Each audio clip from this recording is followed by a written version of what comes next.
شريك له وأشهد أن محمدا عبده ورسوله الذي بعثه بالحق بشيرا ونذيرا وداعيا إلى الحق بإذنه وسراجا منيرا. اللهم صل على سيدنا ونبينا محمد وعلى آله وصحبه وسلم تسليما كثيرا. أما بعد. قال الله تعالى في القرآن الكريم: أعوذ بالله من الشيطان الرجيم. Kuntum khaira ummatin ukhrijat linnas ta'muruna bil ma'ruf wa tanhauna 'anil munkar wa tu'minuna billah. Wa qala an-nabiyul karim: man da'a ila hudan kana lahu minal ajri mislu ujuri man tabi'ahu la yanqusu zalika min ujurihim syai'an. Shadaqallahul azim wa shadaqa rasulul karim wa nahnu ala zalika minasyahidin. Bapak-bapak, ibu-ibu, jamaah salat subuh Masjid Nazirul Iman rahimani wa rahimakumullah. Alhamdulillah, kita bersyukur kepada Allah Subhanahu wa taala atas karunia nikmat yang Allah berikan kepada kita semua. Di subuh pagi hari ini kita telah menjalankan kewajiban kita sebagai hamba Allah, salat subuh berjamaah. Mudah-mudahan ibadah kita diterima oleh Allah Subhanahu wa taala dan semoga kita selalu diberikan kekuatan nikmat, diberikan nikmat taufik untuk selalu berada dalam ketaatan kepada Allah Subhanahu wa taala. Salawat beriring salam semoga selalu tercurahkan kepada suri tauladan kita, junjungan kita Nabi besar Muhammad sallallahu alaihi wasallam. Baik Bapak Ibu jamaah subuh rahimani wa rahimakumullah, kita kembali melanjutkan kajian kita membahas kitab Al-Adabul Mufrad karya dari Imam Al-Bukhari, dan hari ini kita akan membahas hadis yang ke-287. Hadis ini tersambung sanadnya sampai kepada sahabat yang bernama Ibnu Abbas. Ibnu Abbas berarti anaknya Abbas. Namanya siapa? Abdullah.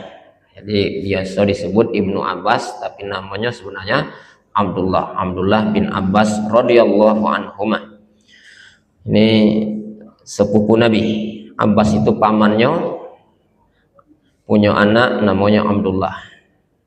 Abbas itu sendiri dengan bapaknya Nabi itu adik-beradik. Baik, an Ibnu Abbas radhiyallahu anhuma, dari sahabat Ibnu Abbas radhiyallahu anhuma, qala, dia berkata, su'ilan Nabiyyu sallallahu alaihi wasallam, suatu ketika baginda Nabi Muhammad sallallahu alaihi wasallam pernah ditanya. Jadi ada yang bertanya kepada Nabi. Apa pertanyaannya? Ayyul adyan ahabbu ilallahi azza wa jalla. Wahai baginda Rasul, adian apa yang paling dicintai di sisi Allah? Nanti kita jelaskan adian itu apa. Wahai Nabi, adian apa yang paling dicintai di sisi Allah Subhanahu wa taala? Ketika ditanya seperti itu, Nabi kemudian menjawab, al-hanafiyatu as-samhatu. Adian yang paling dicintai oleh Allah itu adalah adian yang lurus dan gampang. Lurus dan gampang. Nah, itulah yang paling dicintai oleh Allah. Baik Bapak Ibu jamaah rahimani wa rahimakumullah, kita pahami dulu apa yang dimaksud dengan adian di sini. Ulama menafsirkan ada dua. Adian di situ yang pertama adalah akhlak. Yang kedua, ulama menafsirkan adian di situ adalah agama. Nah, kita bahas dulu yang pertama, al-adian itu dalam artian yaitu akhlak. Jadi kalau diterjemahkan akhlak, maka pertanyaannya berbunyi apa? Wahai Rasul, akhlak apa? Akhlak yang seperti apa yang dicintai oleh Allah? Nah, itu Pak ya. Jadi adian di sini tafsir pertama adalah akhlak. Maka pertanyaan tadi, Kalau diulang lagi maka berbunyi, wahai baginda Rasul, akhlak yang macam apa yang sangat dicintai di sisi Allah? Maka Nabi menjawab, akhlak yang dicintai di sisi Allah itu adalah dua kriterianya. Satu, akhlak yang lurus. Yang kedua, selain lurus apa Pak?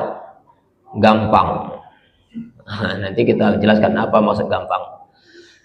Jadi disebut orang itu berakhlak mulia dan itu akhlak yang sangat dicintai oleh Allah kalau terpenuhi dua. Satu, model akhlaknya itu adalah lurus. Yang kedua, selain lurus, akhlak yang dimaksud gampang. Ada ulama menerjemahkannya toleran, moderat. Baik, Bapak Ibu jamaah rahimani wa rahimakumullah. Orang yang lurus maksudnya apa? Akhlak yang lurus itu apa maksudnya? Akhlak yang lurus di sini maksudnya adalah orang tersebut punya pendirian, punya prinsip yang jelas, yang kuat, yang kokoh. Itu yang disebut dengan orang yang lurus, akhlak yang lurus. Jadi punya pendirian, punya prinsip yang jelas, tidak mencela-menceleh, tidak mudah terombang-ambing, tidak seperti air di pucuk daun talas yang kalau dimiringkan ke kanan ikut ke kanan, dimiringkan ke kiri ikut juga ke kiri, dimiringkan ke depan ikut juga ke depan, dimiringkan ke belakang ikut juga ke belakang. Nah, itu tidak punya pendirian, itu tidak lurus. Nah, akhlak yang lurus itu yang macam mana? Yang punya pendirian kokoh. Dia seperti apa? Batu karang yang tetap kokoh dan kuat sekalipun diterjang ombak laut yang besar dan kuat. Dia tetap bertahan pada pendiriannya. Nah, itu yang disebut dengan lurus. Nah, orang yang punya akhlak macam ini, nah itu Allah senang betul Pak. Akhlak yang macam ini senang betul, dicintai oleh Allah Subhanahu wa ta'ala. Tetapi dia sekalipun punya akhlak yang lurus, punya pendirian yang kuat dan kokoh tadi, dia tetap punya karakter yang gampang. Gampang itu mana Pak? Tidak kaku. Contoh gampang yang tidak kaku itu apa? Yo, gampang senyum, mudah senyum. Jadi walaupun dia itu orangnya punya pendirian, bukan berarti mahal senyum. Tapi dia adalah orang yang gampang, mudah senyum, mudah berbagi, mudah apa lagi Pak? Mudah menerima nasihat, mudah menerima bimbingan. Nah, ini orang yang macam ini benar-benar dicintai oleh Allah Subhanahu wa ta'ala. Jadi dia tidak kaku Pak, tidak bertentangan. Satu sisi punya pendirian yang kokoh, tidak mudah terombang-ambing, tapi di sisi lain dia lentur, gampang berbagi, mudah senyum, mudah menerima nasihat, mudah menerima bimbingan dan seterusnya. Nah, siapa contoh orang yang seperti ini? Punya pendirian iya, tapi gampang berbagi, gampang senyum dan seterusnya. Siapa contoh orang yang seperti ini, Pak? Iya, tidak kata lain.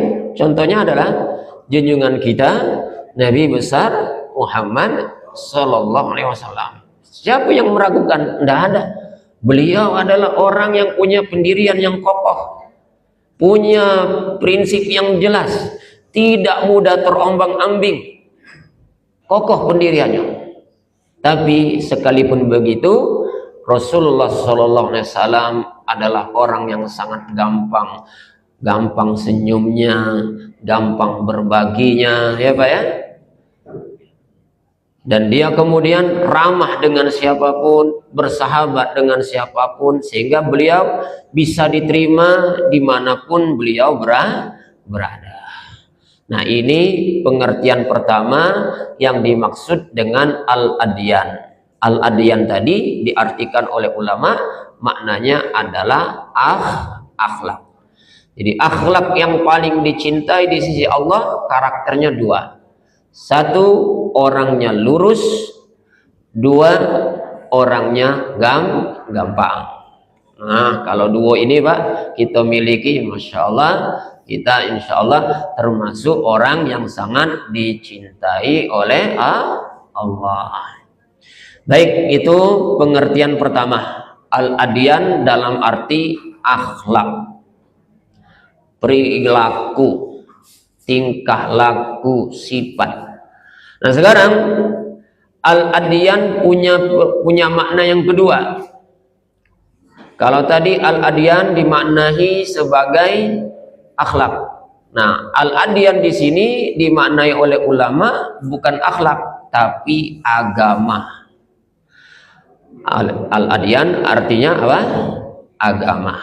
Maka kalau dibalikkan lagi dengan pertanyaan sahabat tadi, ayyul adyani ahabbu ilallah, wahai Rasulullah, agama apa yang dicintai di sisi Allah Subhanahu wa taala? Nah, jadi adyan di sini diartikan sebagai agama. Maka kalimatnya berbunyi, wahai Rasul, agama apa yang dicintai di sisi Allah? Maka Nabi menjawab, kriteria agama yang dicintai oleh Allah sama tadi Pak, yaitu al-hanafiyah, lurus, as-samhah, mudah atau gampang. Jadi ciri agama yang paling dicintai di sisi Allah cuma dua ini. Satu, agama itu punya karakter lurus. Dua, agama itu punya karakter apa Pak? Gampang atau mudah. Nah, kita akan banyak bahas yang ini Pak. Baik bapak-bapak, ibu-ibu, jamaah rahimani wa rahimakumullah. Al-hanafiyah artinya tadi lurus. Lurus yang dimaksud di sini adalah orang yang senantiasa berada di atas agama nabinya Nabi Ibrahim alaihis salam.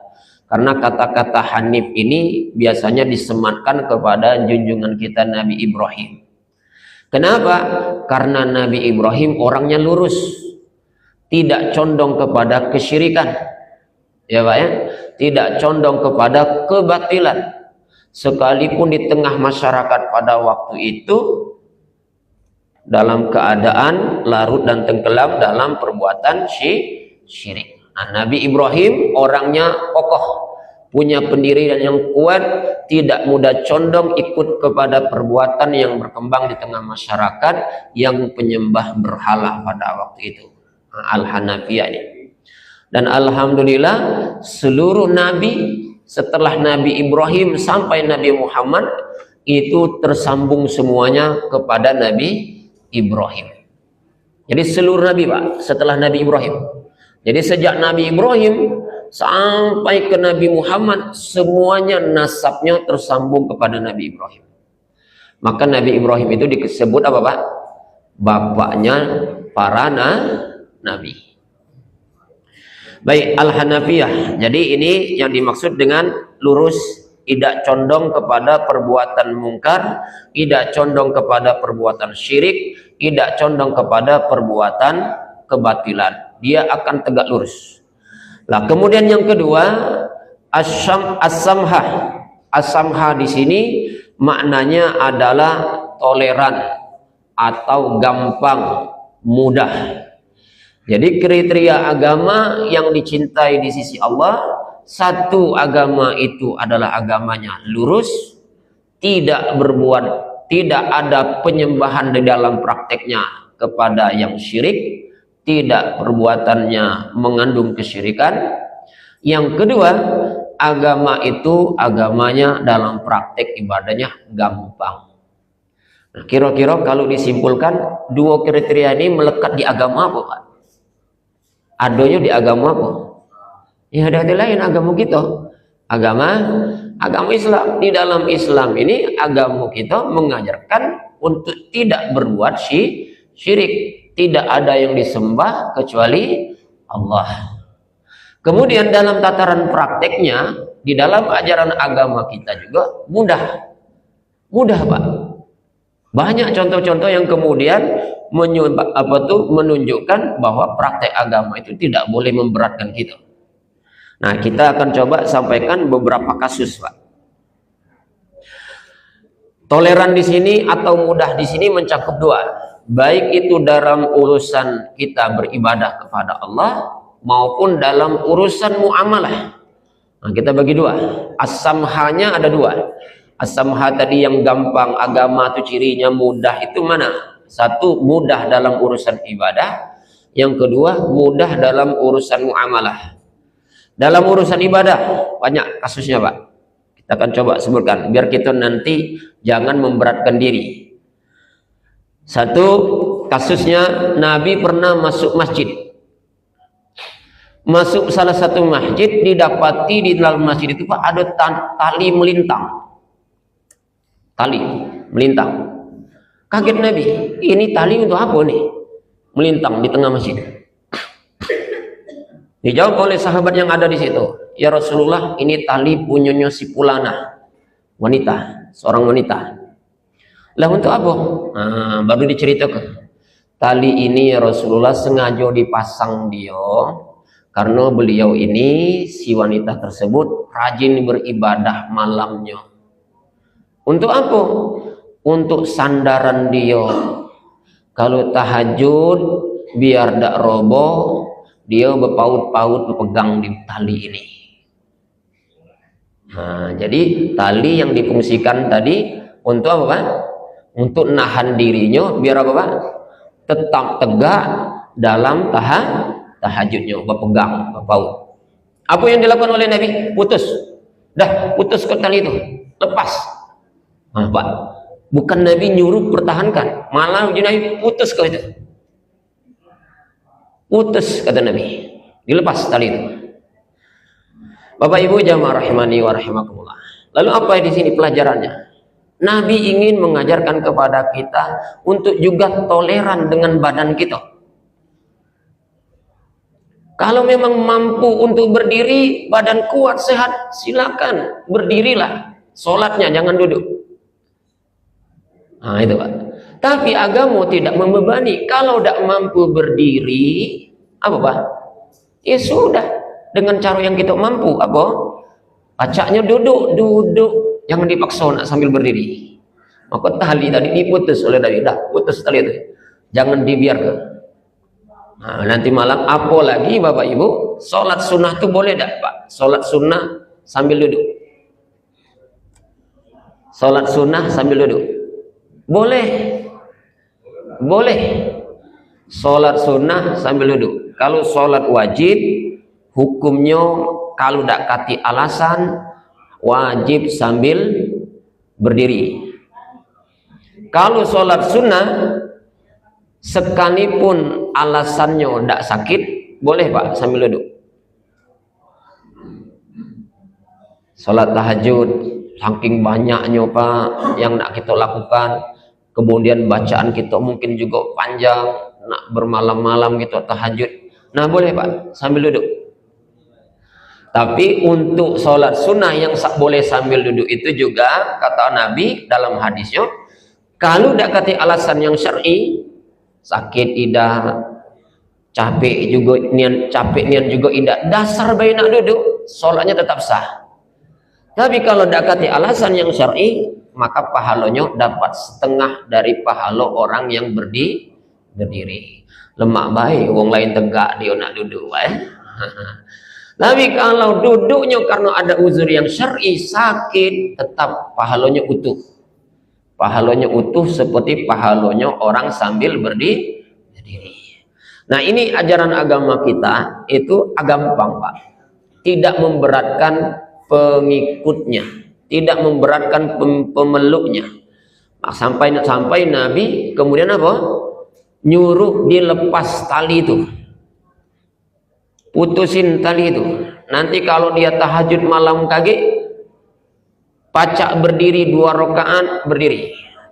Rakaat berikutnya tidak pacak, jangan dipaksa nak berpaut-paut, nak tahan-tahan di tali. Tidak usah, kata Nabi. Dah, mana yang pacak? Sambil duduk.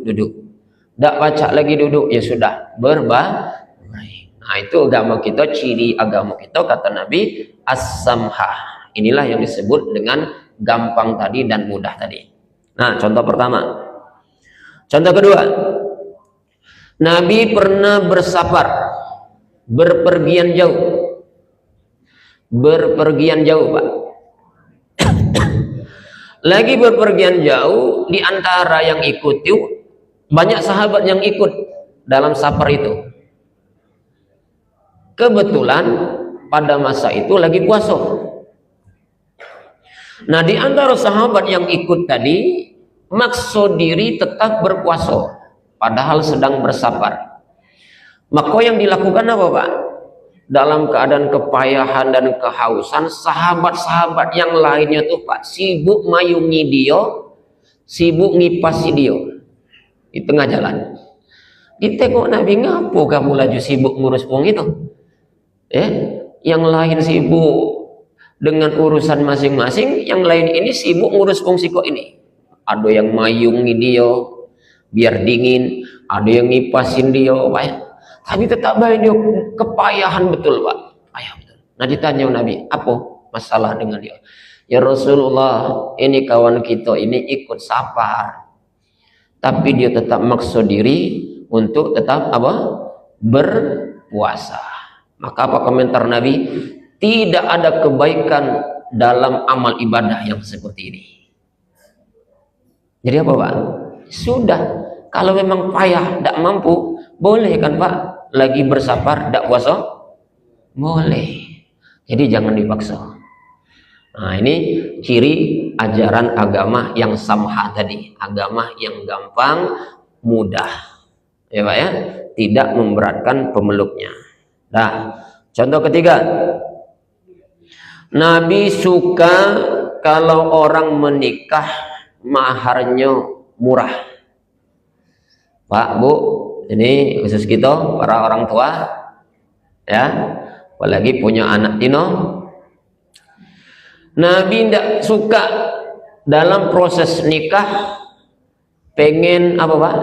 Maharnya mahal. Kita kadang-kadang jadi prestasi, jadi tarif, ya, Pak ya? Jadi prestasi kalau sudah punya target maharnya mahal, tingkat tinggi. Dan itu jadi prestasi kita, Pak. Ya kalau mampu alhamdulillah. Tapi kalau tidak mampu, nah disinilah Nabi melarang. Andaikan itu kemudian orang kedua inilah jatuh cinta berat, kemudian dipatok dengan mahar yang mahal, dia tidak mampu, urunglah nikah itu. Apa yang terjadi, Pak? Baca-baca, na'udzubillah, zina yang terjadi, Pak. Nabi menghindari itu. Maka Nabi pengen yang gampang saja, yang mudah. Nah, ini pelajaran juga buat kita, Bapak Ibu. Kasihan nanti budak berdua itu tadi yang sudah kebelet jatuh cinta, nikah batal gara-gara tersandung mahar yang mahal. Akhirnya apa? Dia berbuat sesuatu yang dilarang oleh agama, berbuat nekat nanti, Pak.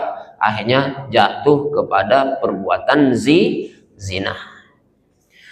Yang keempat, mungkin yang terakhir. Nah, yang keempat ini banyak, Pak.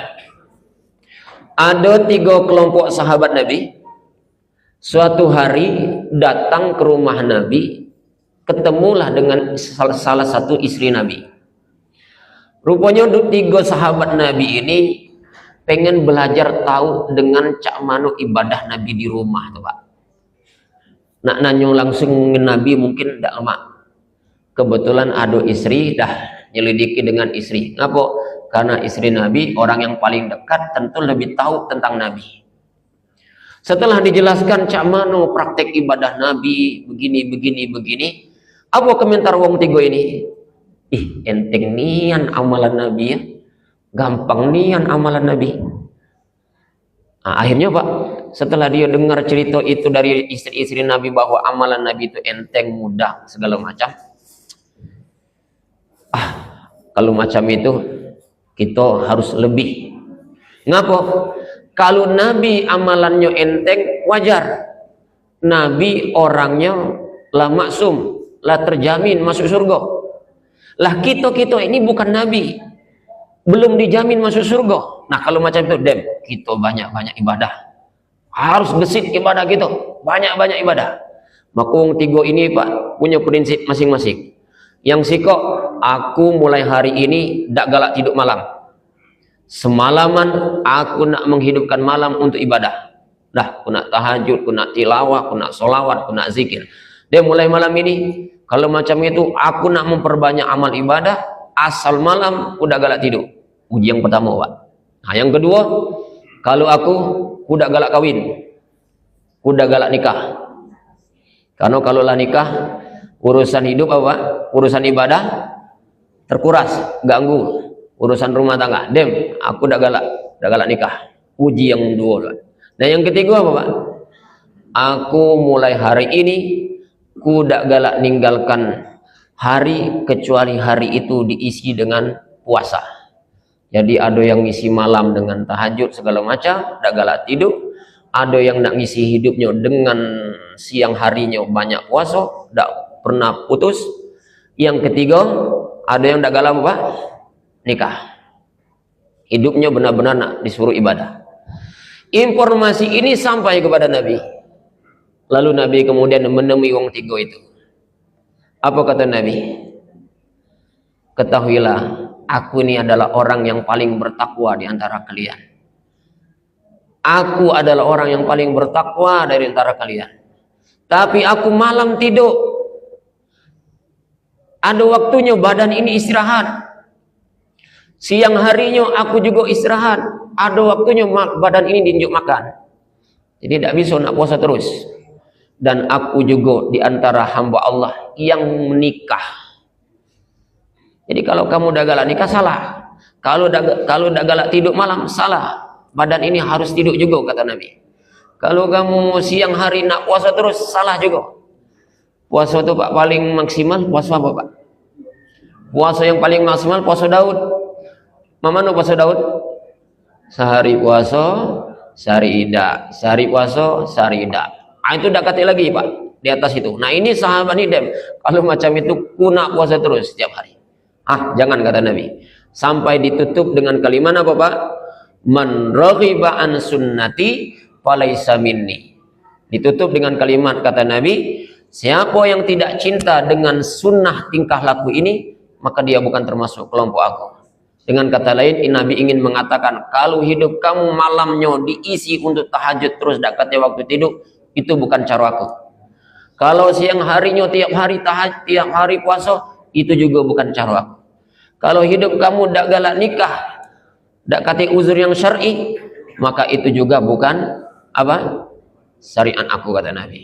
Nah, jadi agama Bapak Ibu mengajarkan kepada kita, satu, agama kita mengajarkan kita kepada yang lurus. Yang kedua, mengajarkan kepada kita apa? Toleran atau mudah. Terakhir Bapak Ibu, mudah dan gampang. Kalau tadi bahasnya tentang ibadah, yang terakhir mudah dan gampang dalam bermuamalah. Di antara contohnya adalah hadis Nabi yang berbunyi, rahimallahu rajulan samhan iza ba'a wa iza ishtara wa iza qatada. Semoga Allah merahmati seorang hamba yang bersikap mudah ketika menjual, ketika membeli, dan ketika menagih haknya. Nah, ini tentang muamalah. Jadi kalau kita lagi berjual, bertoko, berdagang, Pak, jadilah pedagang yang gampang, yang murah, yang mudah. Yang gampang dan mudah ini apa contohnya Pak? Jangan mempersulit keadaan ekonomi di tengah masyarakat kalau jadi pedagang. Misalnya apa Pak? Nimbun. Tahu masuk Ramadan seluruh gas dibeli. Kaki pas uang perlu habis di tengah masyarakat Pak. Nah disitulah kemudian kita baru ngeluar gas dijual dengan harga mahal. Nah, itu tidak boleh kata agama. Nah, itu kita harus bermudah-mudah dalam bermuamalah. Hal yang sama Pak, kebalikannya, kalau kita jadi pembeli, Jadilah pembeli yang apa Pak? Yang mudah juga. Misalnya apa? Kalau lagi belanja, jangan Pak nawar terlalu nyekik Pak. Harga 20.000. Berapa nih Bu? 20.000 Pak. Ada ya Pak? 5.000 ya Pak? Bu, 5.000. Kalau nawar lari boleh Pak. Nawar lari itu yang mana nawar lari itu? Ditawar 20.000, dijual 20.000, kita tawar 15.000. Oh, tidak bisa Pak. Ya sudah, kita lari. Nah, itu boleh Pak. Tapi kalau ngotot di situlah, dia melabu 15.000 baik Bu. Tidak Pak, rugi Pak. Nah, 15.000 biar pelaris pagi Pak. Tidak lah Pak, rugi aku. Ujung-ujung Pak dengan sangat terpaksa dia kemudian demlah.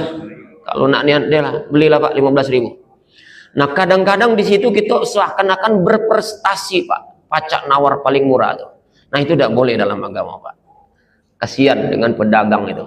Apalagi dengan kondisi seperti ini, ekonomi agak lemah, kita jangan kemudian menekan terlalu murah.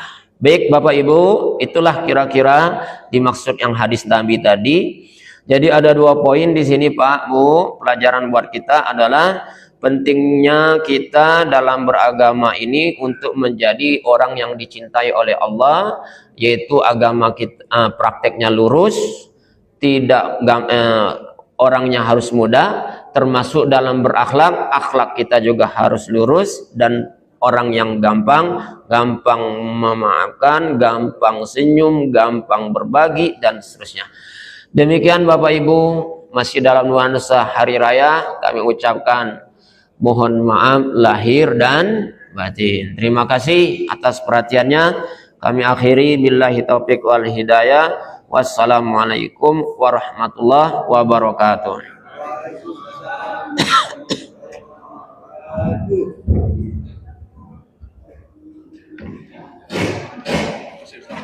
Oh, sama-sama Pak Haji. Sehat Pak Haji?